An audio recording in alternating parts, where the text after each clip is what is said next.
Hey McGinn, welcome back to our Wednesday read aloud. It's Mr. Lohn. I'm glad to be with you again to bring you another story. I picked one today from a new delivery that came. It's by one of my favorite children's authors, Ryan Higgins. He's best known for the Bruce books, where Bruce is a grumpy bear who goes through some adventures that maybe are not too wanted. In this book called Norman Didn't Do It, yes he did, Ryan Higgins explores friendship and some things and how complex or challenging sometimes friendship can be. So I hope you enjoy this. Here we go with Norman Didn't Do It.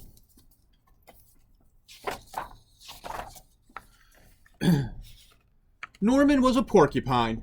Norman's best friend was Mildred. Mildred was a tree. Norman and Mildred did everything together. Strike one. Chip, chip. You're right, Mildred. It is a little yellow-bellied sapsucker. I love playing tree together. Yay, you win! Norman was happy with the way things were.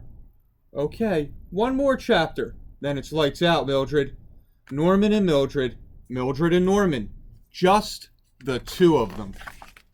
Until one day, there was someone else. And who is that? It was another tree.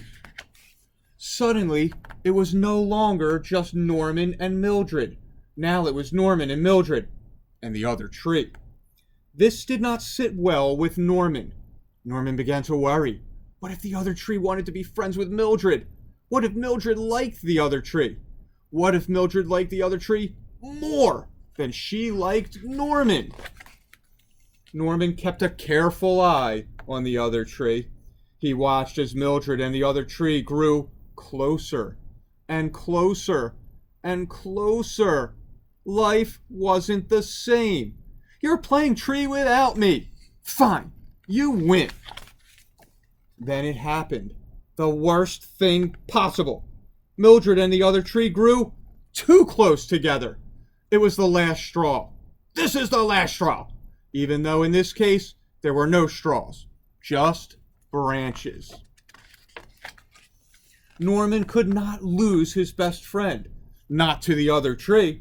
Something had to be done. Norman planned and he planned until his plan was just right.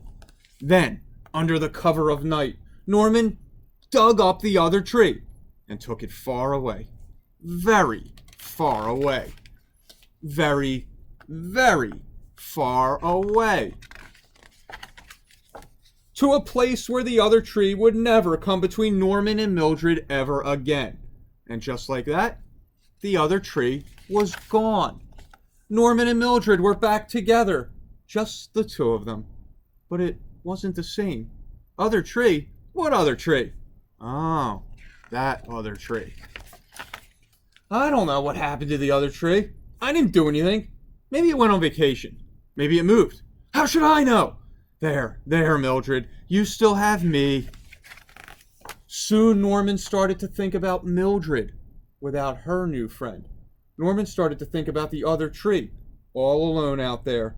Norman started to think about himself and what he did. What if someone had seen him? Let's think.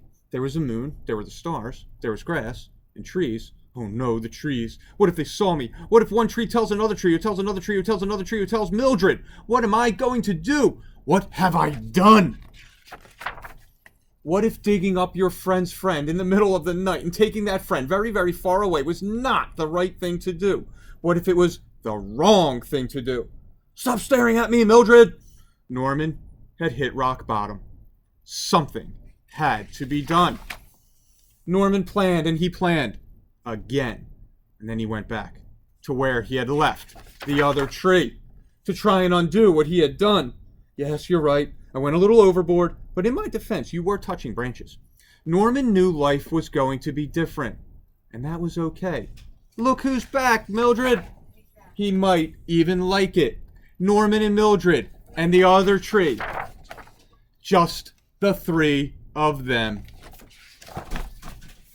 And who is that? So we have a nice story about friendship, understanding that sometimes another person does come along And you know what? Friendships can still come together. They can still be special. Things change, and we just have to adapt and adjust. So I hope you enjoyed that story, McGinn. I will see you soon. Take care.